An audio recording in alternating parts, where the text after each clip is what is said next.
Governor of Zonguldak, Metin Demir, Chairman of the Board of the Zonguldak'ta Chamber of Commerce and Industry, ladies and gentlemen, all protocol observed. I'd also like to greet Ertuğrul Bey and Hilal Hanım of Aqua for their invitation to join this forum today. It is, from my perspective, a great honor to be here in Zonguldak. It is my first time in Zonguldak, a beautiful province at the Black Sea region. And I would like to particularly thank the Governor for a very kind and warm welcome yesterday in my talks with him and his staff. I would also like to express my sincere appreciation to Aqua for both inviting us and for organizing this meticulously planned forum here in Zonguldak. And more specifically, the choice of having this meeting in Zonguldak taking place here is not by chance. The region, known for its coal and steel industry, is attempting to diversify its industrial base.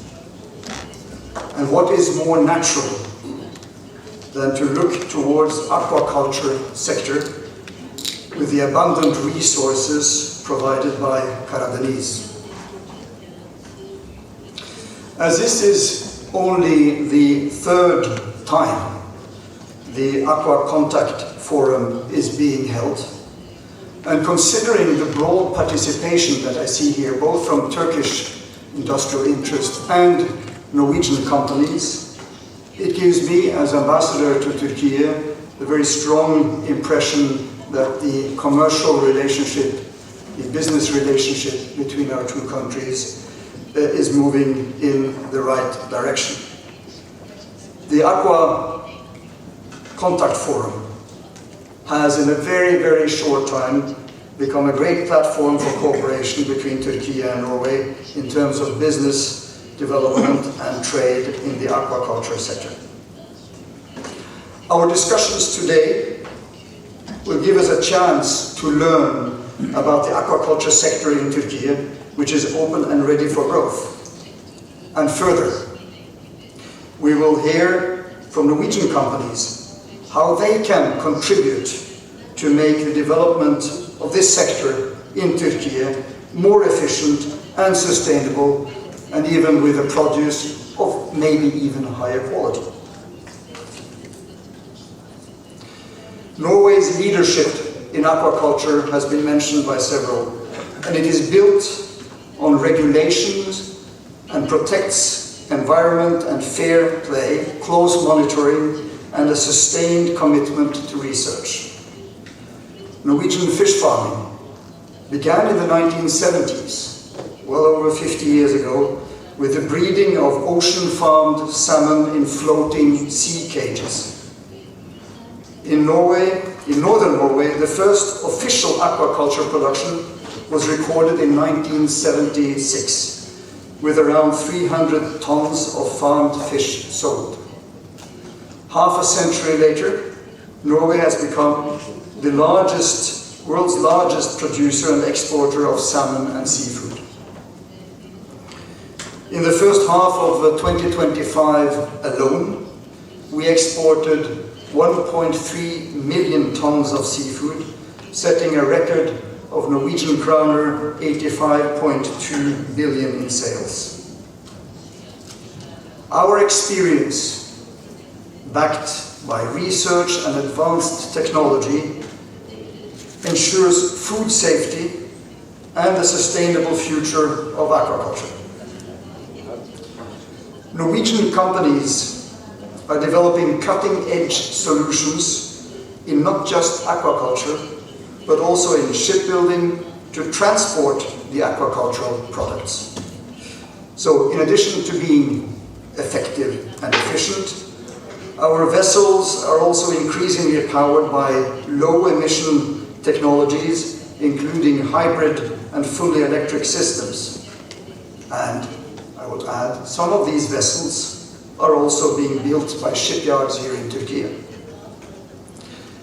Continuous innovation, technological advancement, and competitiveness are key drivers of our success in every field that ensures next generations a green and clean future. In line with our goals, in Norway's ambitious targets of becoming carbon neutral by 2050, we envision a future where fish farms are 100% powered by clean energy, where fish are transported in electric or hydrogen-powered vessels, and where our emissions are a fraction of what they are today, and where our waters and its inhabitants are safeguarded. These targets can be achieved through collaboration in clean energy and energy-efficient systems through bilateral trade, accelerating both Turkey and Norway's transition to a more sustainable future. To support this, we have been conducting visits, both to better understand regional trade dynamics and to introduce Norwegian priority sectors. We aim to explore opportunities in maritime industries, renewable energy initiatives, and reusable resources, the cyclical economy, and defense technologies. These efforts, from the Norwegian side, are built on open dialogue with public institutions and private sector partners. Over time, these naturally developed encounters have led to the emergence of a Norwegian business community in Turkey. To strengthen these ties, our team has been holding meetings with key stakeholders under the Team Norway for Business initiative. We are aiming to enhance our business relations to bring new opportunities for innovation, investment, and sustainable development, especially in 2026, which is the 100th year anniversary of Norway's and Turkey's bilateral relations. And this year will also see the establishment of a joint economic and trade commission, the so-called JETCO, between Norway and Turkey.